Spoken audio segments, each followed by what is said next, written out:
Well, how's everybody tonight? Blessed, always blessed.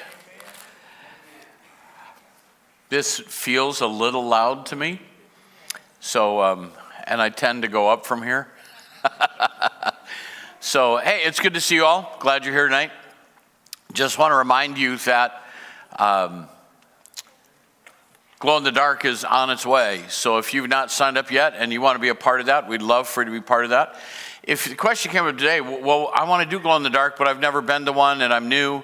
We have help for you and instructions for you, and one of the staff would be glad to meet with you and explain what it is, what we do. Basically, it's more than just giving candy out at the door. It's trying to create a yard party environment for your neighborhood, just to say we love you and we love the Lord, and if you want a place where families have fun, come to Berean Church. So flag that you can put up in your yard. And this year, those of you that are going to do it, and we are asking you to give us some kind of a report back as to how it went.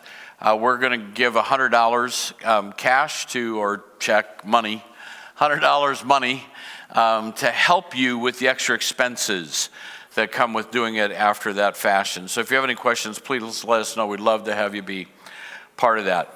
Well, we have finished Daniel, we finished Revelation, and I thought, where should we go next? And I thought, why don't we go to the most depressing book in the Bible? Let's go to the book of Ecclesiastes. For the next few weeks, we're going to walk through that book of Ecclesiastes, Chasing the Wind. It's been called a lot of things. And the reason I want to go there is I really do believe that our world is understanding that the things they've trusted in and pursued, sought out, are not providing the answers and the help and hope that they need. And if we can follow Solomon on his journey, we can learn some things about ourselves and about the world that we live in. I chuckle every now and then, just about every other day, I get an email from some church help organization that wants to talk about post-pandemic church. Yeah, I'm waiting for post-pandemic to happen. How about you? Waiting for that time to come that's no longer part of the fabric of our culture. But there's confusion, there's suffering, there's frustration all around. I talked to a guy at the gym yesterday who was planning to retire in January, but he's facing where he works the same mandates many of you are facing. And as far as I know, he's not a Christ follower. And he just said, nobody's telling me what to do, so he's retiring in 2 weeks. There's just that kind of frustration all around. I'm just tired of what's happening on this planet, in our country, all around us. So I just think this would be a really healthy challenge for us over the next few weeks. So Ecclesiastes chapter 1, I've titled it A Heavy Burden. Life is a heavy burden. How many of you know that to be true? It's a heavy burden. I've talked again with a member of our congregation just a few days ago, talking about battling with depression and discouragement and the load that we're carrying. And I think all of us feel that. I mean, doesn't life feel heavier to you right now? Maybe, maybe not. But with decisions that have to be made, choices that have to be made, the pressure that's being put on the church, we've got to search our way through it. So Solomon is on a search for significance. And that's something that I believe is God formed in the heart of every believer, every human being on the planet. We want our lives to matter. How many of you want your life to matter? Yeah, the rest of you, don't worry, it doesn't. Let's try this again. How many of you want your life to matter? Oh, that's so much better. I love that. That's so much better. There's a poster when I've cited often when I was that I saw when I was in high school, 10th grade, in the library when they had those and actually had books in them. Anybody remember those? And was there at a study table doing some research, and there was the ugliest poster I've ever seen. It was this lime green with flame orange letters, and all it said on there was, "Will it matter that I lived? Will it matter that I lived?" I want it to matter that I took up some space on this planet. All of us want what we do to have some level or some measure of significance. Solomon has experienced grandeur beyond any of us, has nothing that has been withheld for him, but he is still desperate for fulfillment. He asks these kinds of questions. What reason is there for living? What really matters? What really satisfies? And so he's going to begin a journey to try to determine what does really satisfy, what brings fulfillment. And he has no limit to his resources as he seeks out those answers. So verse 13 of chapter 1 is kind of, for me, the theme verse for the first chapter. He says, I applied my mind to study and to explore by wisdom all that is done under the heavens. What a heavy burden God has laid on mankind. What's he talking about? Just living life. It can be a heavy burden.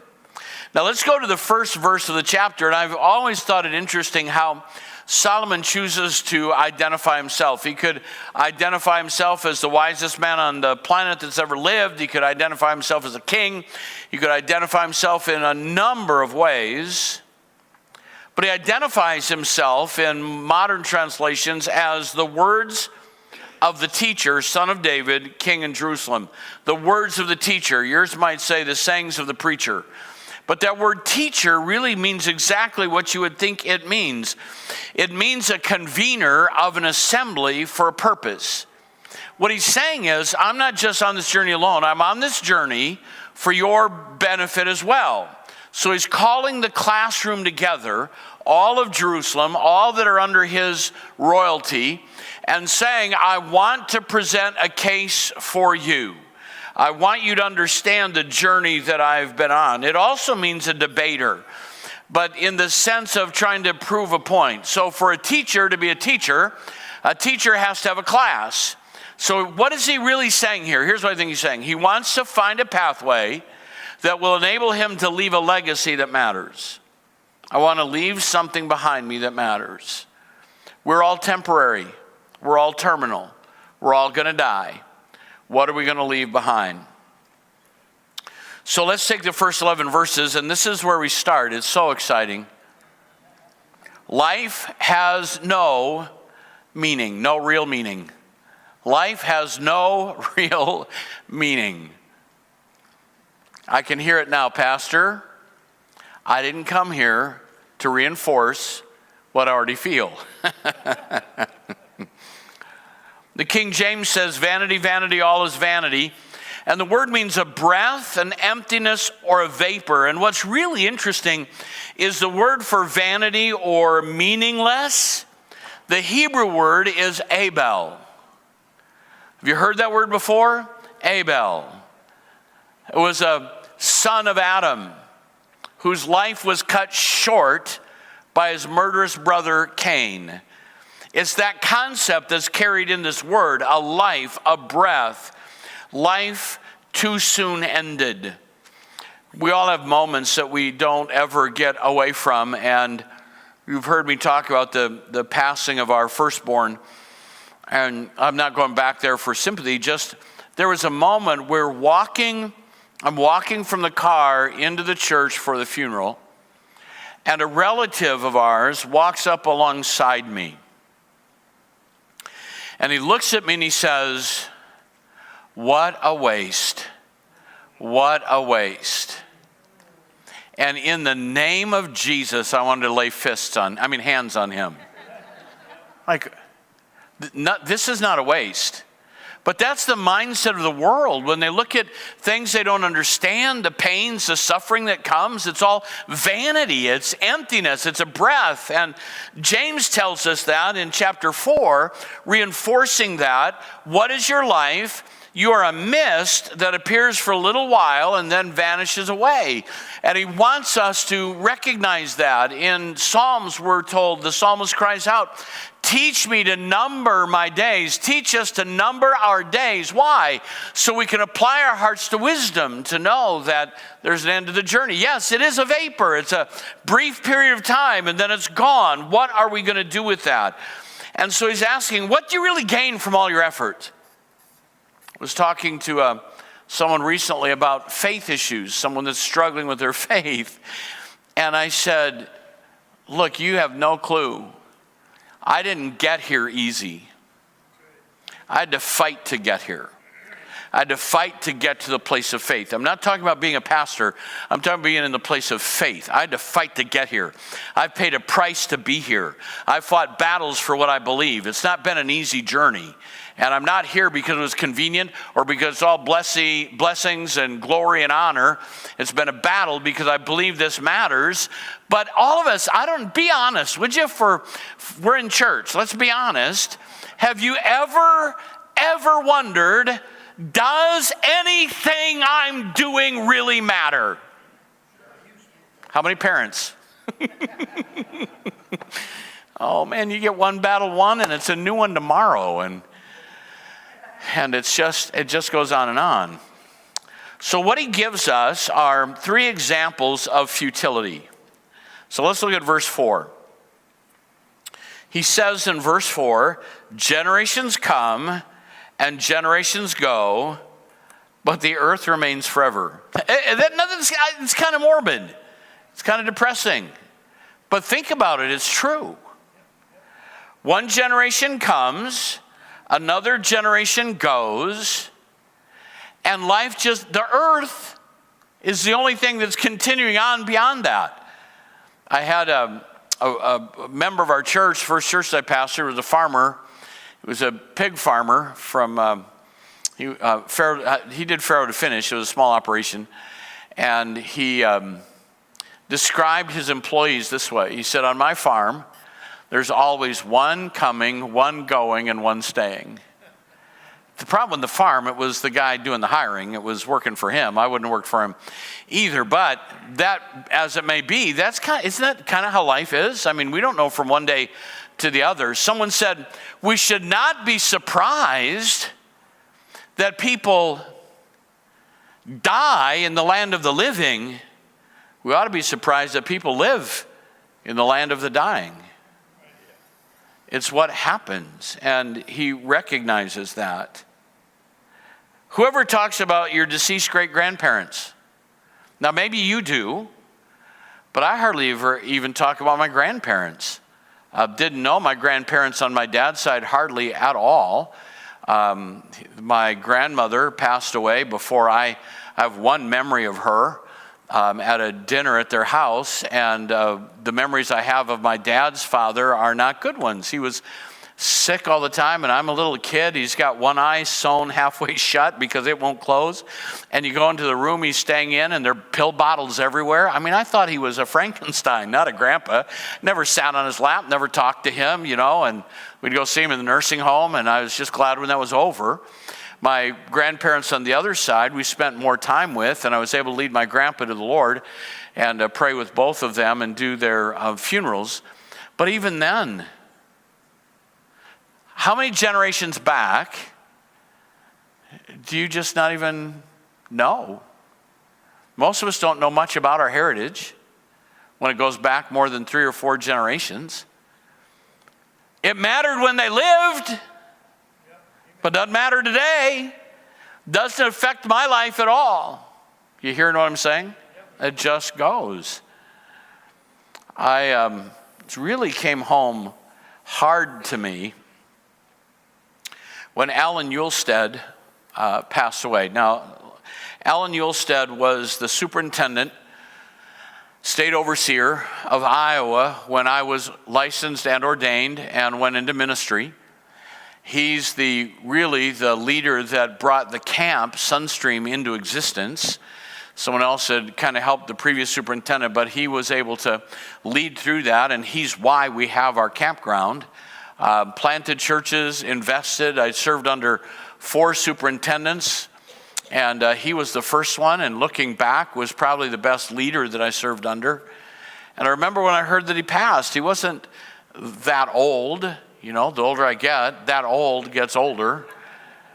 And Carol had to work, I think, or I don't remember if she was able to go with me, but I thought, I better get there early. I won't have a place to sit. This is our former state superintendent. Pastors from all around are going to come. I walked in. I don't think there were, out of 400 credential holders in Iowa, I don't think there were 50 at the service.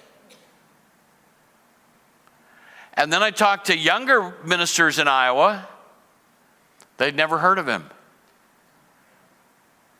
So Solomon is watching that. So are you depressed yet? Anybody? I'm trying to depress you. I'm trying to get you down in the dumps a little bit. Because that's what he sees.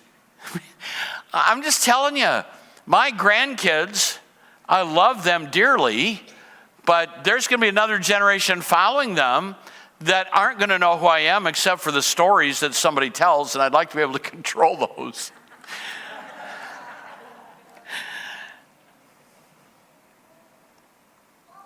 The earth remains forever. So he's saying, what's the point? What is the point? And then verse 5, he says, look at nature. The sun rises, the sun sets, and hurries back to where it rises. And he's not saying that like for consistency. He's just saying the sun comes up, it goes down, and then the nighttime it hurries. Now, we know, right? How many of you know that the sun doesn't rise and set? How many know that? How many understand that that is a figure of speech that we all accept? It doesn't take away from the integrity of Scripture. It's a human expression of what we witness. So it's actually the earth that's moving, right? You all knew that, correct? But it's what we experience. It's what we see. I don't know. I'm looking at you tonight and you're like, I don't know what you're talking about. Day after day, it's the same old thing. I don't worry that the sun is not going to come up tomorrow. And I don't worry that it's not going to set. It just happens again and again and again. And he said, what's the point of that? It comes up, it goes down, it comes up, it goes down, it comes up, it goes down. You can see it as pointless vanity, which he does, or you can choose to see it as the consistency of the will of God. So I'm going to throw something in right here that my wife hates, but she's not in here right now. And I tell people regularly, I do not believe, I really don't. This is how weird I'm, so you can pray that God will straighten me out. But I don't believe in natural law. I don't believe that God put this world in order and set laws around it, and that when we look at gravity, when we look at the things that are going on in our world, that God just steps back and watches natural law happen. What do you believe it is? I believe what Scripture says. All things are held together by the word of his power. So now process with me a little bit. How many of you believe that if I drop my Bible, it's going to hit the floor? Hold up your hand if you believe that. It's not a magic trick, it's going to hit the floor. How many of you would be shocked if I let go of it and it hit the ceiling? I would be stunned. I'd be stunned. You say that's the law of gravity. No, it's an expression of the will of God. Because the same God who by the word of his power has implemented those laws that we live by, they're divine law, not natural law, that has implemented that. If you believe that he's holding it together by the word of his power, then you don't have to believe for God to interrupt earthly natural processes to do a miracle. He just needs to give a new decree. Rather than saying it's going to hit the floor, now it's going to hit the ceiling, because all things are held together by the word of his power. Are you hearing what I'm saying? So when I see the sun come up and go down, I just think God is consistent. He is the same. He is one that can be trusted. It goes on the same. But Solomon doesn't see that. He sees it going around and around and around. Then he says, the wind blows to the south, turns to the north, round and round it goes, ever returning on its course. The wind comes and goes. The best place you can see that is in North Dakota. The wind always blows in North Dakota. I've not been up there, Pastor Kevin, that the wind wasn't blowing. Trudy, you were never at Ellendale. Yeah, it just never stops blowing up there. And then he says, now watch, all streams flow into the sea, yet the sea is never full. To the place the streams come from, there they return again. Do you know that's absolutely true? I don't think Solomon knew what he was saying there. I'm not saying that. But that's absolutely true. How do you say that? Why are the seas not filled? Because where do the streams begin? They begin in the clouds. And then it rains. And the streams flow. and then the water evaporates and returns to the clouds. Now, evaporation wasn't really discovered or articulated until 1739 in Sweden, but he captures really what's happening. It is a cycle of life. It is a cycle of what happens on the planet. So he says, look at the generations, they come and go. Look at nature. It's in a circle that never ends. And then he talks about man in verse 8. All things are worrisome, more than one can say. The eye never has enough of seeing, nor the ear its fill of hearing. By and large, people are never truly satisfied. Someone asked a multimillionaire, how much money does it take for someone to be happy? And the response was, just a little more. Just a little more. If I just had a little more. You know, how many of you, if you wanted that one thing, and if you got it, life would be perfect? And then you have it a little while, and then it's not perfect anymore, and there's something a little bit better. Remember, we were at the Blank Park Zoo, and they had a lemur there, and this is years ago, and you could have your picture taken with the lemur. And my son is standing beside me, and he wants his picture taken with the lemur. And I don't want to spend good money on a dumb picture, you know. And he said to me, Dad, if you let me do this, you'd be the best dad ever. Cheap price to be the best dad ever. Yeah, I'll buy that one. So I laughed and we did it. You know how long best dad ever lasted? About 30 minutes. It wore off. Best dad ever. I still have that picture. In fact, I have it in my office just to remind myself that vanity of vanities, all is vanity. Eyes and ears never have enough. So then verse 9. What has been will be again. What has been done will be done again. There's nothing new under the sun. Is there anything of which one can say, look, this is something new? It was here already, long ago. It was here before our time. No one remembers the former generations, and even those yet to come will not be remembered by those who follow them. He's just saying, what's the point? There's nothing new under the sun. You've not invented, oh yeah, but there are new things. Not really. Not really. They're connected to something that came before them. You might, you say, well, what about when mankind flew? The Wright brothers. That was brand new. No, it wasn't. It was a series of events and experiments that they had done, others had done, other parts of the world had done to get to that point where that happened, but someone had done something before them. Nothing's original. Nothing's brand new created by you. He's just saying there's nothing new under the sun.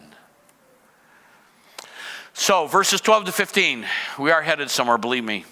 I'm not sure where, but we're headed somewhere. Searching for answers. Now, I want you to watch what happens here. He's expressed now in the first 11 verses his premise. It's empty. It's just a big cycle. It repeats over and over again. And so he says in verse 12, I, the teacher, was king over Israel in Jerusalem. I applied my mind to study and explore by wisdom all that is done under the heavens. What a heavy burden God has laid on mankind. I applied my mind. Full investigation, full experimentation. He had enough money and resources and power to do anything he wanted to do. I want to find out what in life matters, what gives significance. And right now, the world is crying out the same way that Solomon did. What really matters? What will give significance? Life is a heavy burden.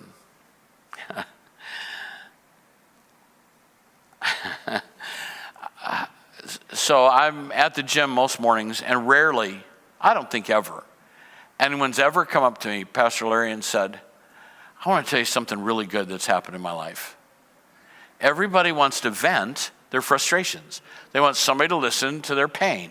They want to complain about something. It's all around the place. And he's saying, I want to find the answer. If I can find the answer, I can help mankind. If I can find what is the solution to this heavy burden that we call life. And he calls it, verse 14, I've seen all the things that are done under the sun. All of them are meaningless, a chasing after the wind. Chasing after the wind. Jesus uses that analogy in a positive way when he says that the Spirit goes where it wants to go, and you cannot tell, just in the natural, you can't tell from where it comes nor where it goes. And then he says, so is everyone that's born of the Spirit, that we have that kind of leading. But that picture is one that Solomon is using in a negative sense. It's chasing the wind. How do you catch the wind? It can't be done. Meaningless as chasing the wind. Now, I do want to point out something he says in verse 14. I have seen all the things that are done under the sun. No, you haven't. We're starting to get a little bit of an idea of why he's struggling. Now, this may shock you, but what I'm going to say right now is worth coming for tonight. You don't know everything. Yep. It's a revelation, I know, but put it on your refrigerator. In fact, you're not even the smartest person in this room. Who is? I don't know who is, but it's not me and it's not you, because whoever thinks they're the smartest isn't. Yeah, there we go. Yeah, I'm not wading in. Smartest person in the room. Meaningless as chasing the wind. He says, I've seen all the things that are done under the sun. Do you know that's one of the biggest problems with atheism? I think atheism is the height of arrogance. Because atheism says there is no God. In order for you to declare there is no God, you have to also be able to declare, I have been everywhere, I have seen everything, I've explored the far reaches of the universe, and I can prove that he does not exist. Now, an agnostic will say, I don't know whether there's a God or not, and it's not worth the journey for me. And some atheists will also say, I don't see any proof of God. But a true atheist is going to say there is no God, he doesn't exist, which is a faith position.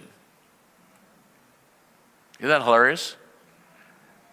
So he says, I've seen it all. No, you haven't.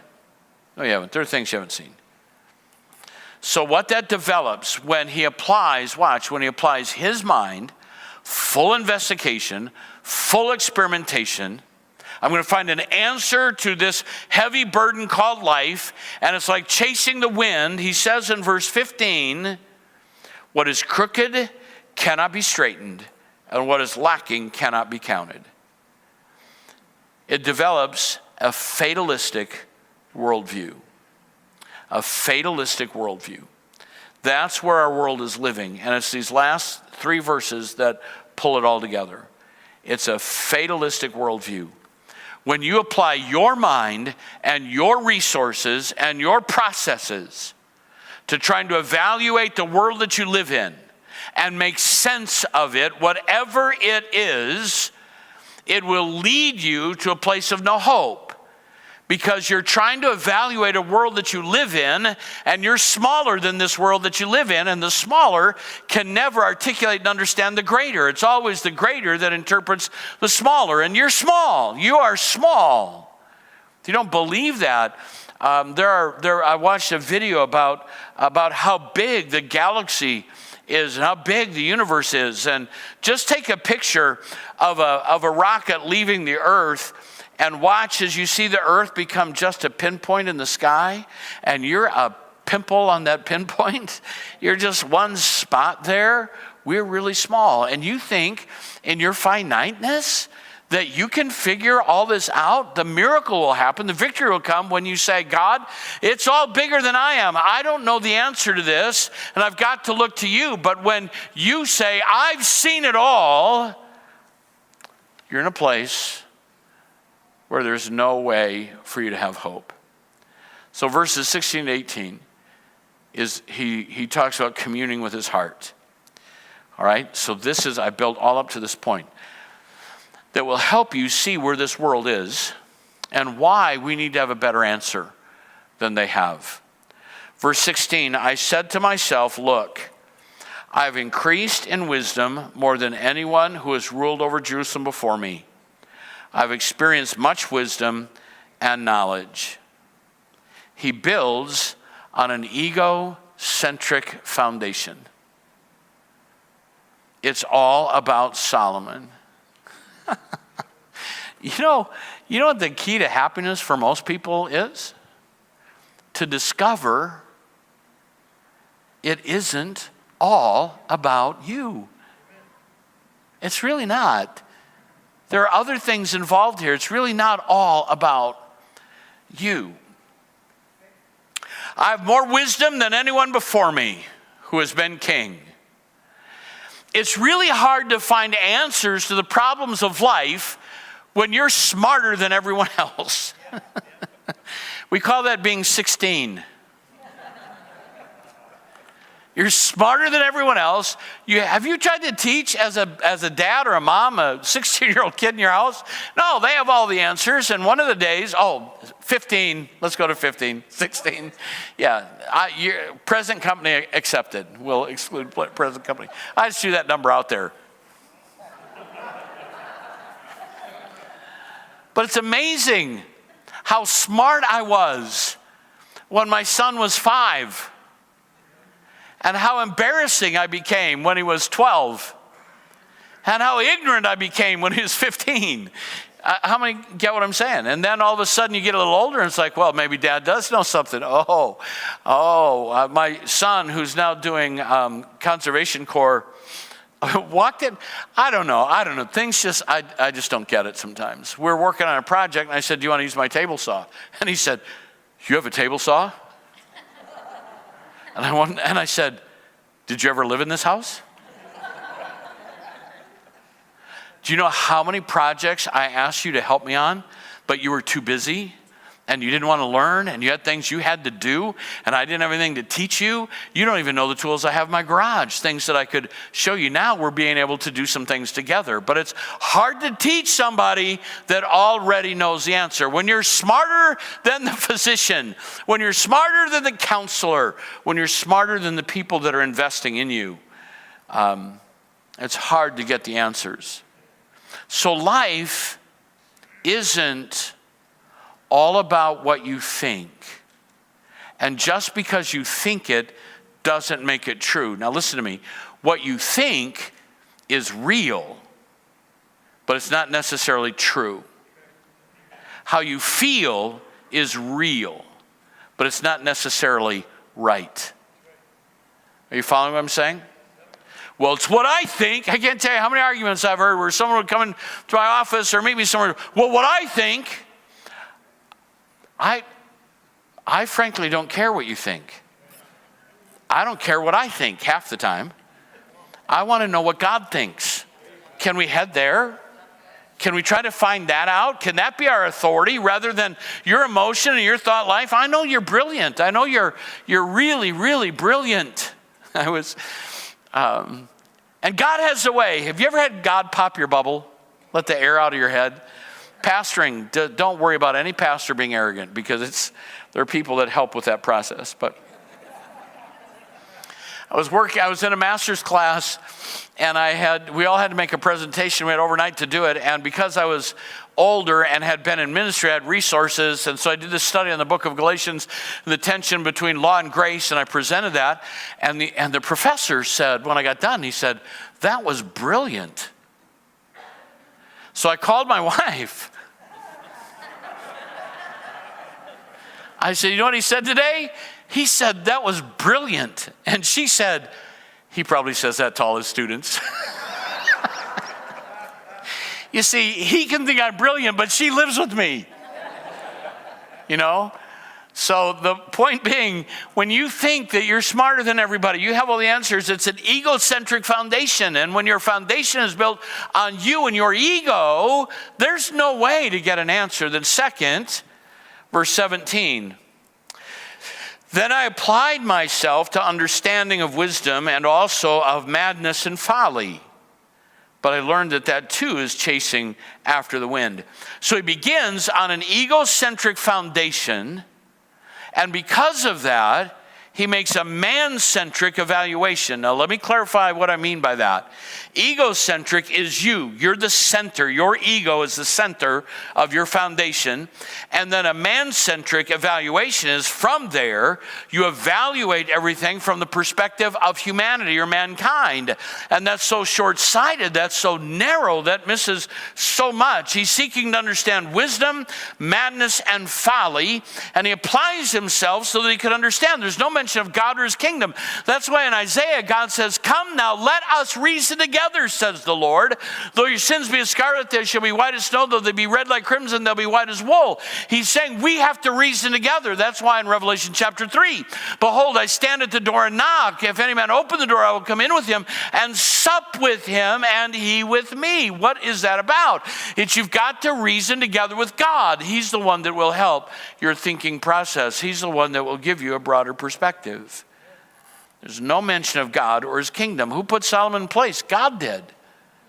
God singled him out and put him in place. And there's nothing. It's all fleshly. It's all carnal. It's all man-centric.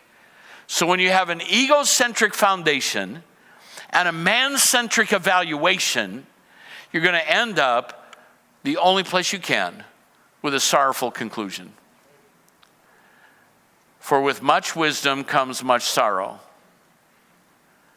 The more knowledge, the more grief. If you are egocentric and man-centric, you end up in verse 18.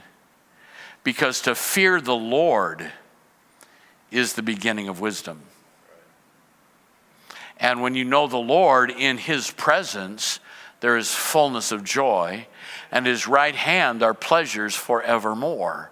He's not wise at all. He's one of the stupidest men on the planet right here because he's been given all this wisdom and he's cut God out of the equation. The one who gifted him and blessed him when he had the opportunity to choose and he chose rightly and God blessed him, he now steps away and says, my gifting is enough. My abilities are enough. I can do this. I've preached for, if I count youth ministry, probably 44 years, much of that time, 3 times a week. So listen to me carefully. I know how to preach. And I don't need a supernatural intervention to walk to the platform and communicate a sermon. You're looking at me like, I'm going somewhere. Don't get off the train right now.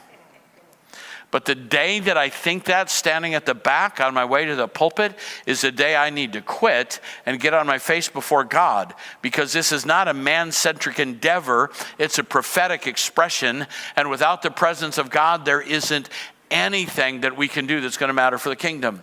When I was pastoring my first church, it's in a town of 6,000 people. Half the town belonged to the Lutheran Catholic churches, and the pastors in town were dignified. They all had their degrees, and they were looked to. And I was a young Pentecostal, and I'd spit and snort and jump and run even more than I do now, and would carry on. And one day I just thought, God, I don't want to be this person. I want to be the pastor that the town respects, that people look up to. I want to give a cerebral presentation that will cause them to respect the ministry. And I feel like I'm a laughingstock. I'm telling you, at that moment, not my salvation didn't go away, not the Holy Spirit didn't go away, but my sense of his presence was shut off. And for 6 months, when I went to the pulpit to preach, there was no sense of his presence. God touched people. People got saved. Good things happened because God wanted me to see that without him, I'm nothing. I mean, I'm 24 years old, and think I know it all. By the end of that 6 months, I'm crying out to God, forgive me, forgive me, forgive me. I want the touch of the sacred again. And so when I come to the front, I ask God to play me like an instrument. Whatever you want to do, if you want me to lay on the floor, if you want me to cry, I want my emotions, I want my heart, I want it all to be yours.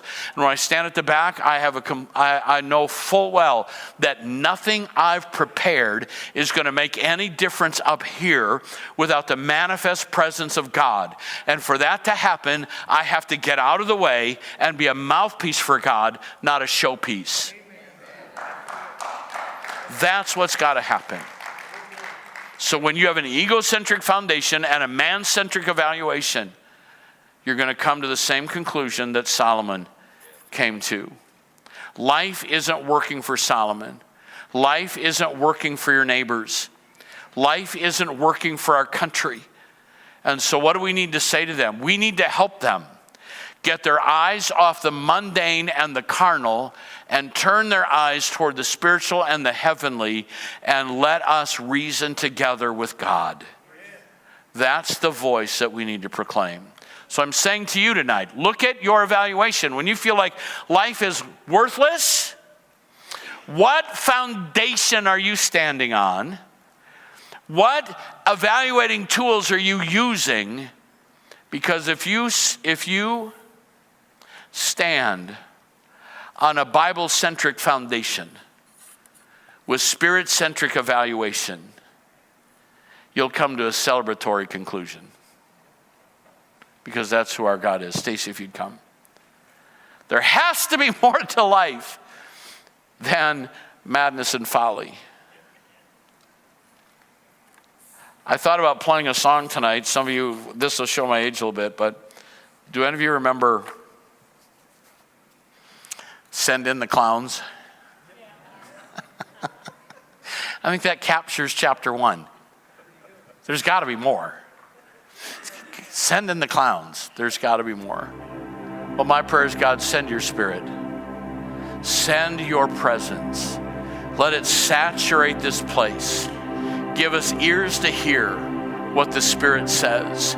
Give us eyes to see the supernatural. And the end result of that will be a celebration of God's goodness. Could we stand together and let's just magnify the Lord together?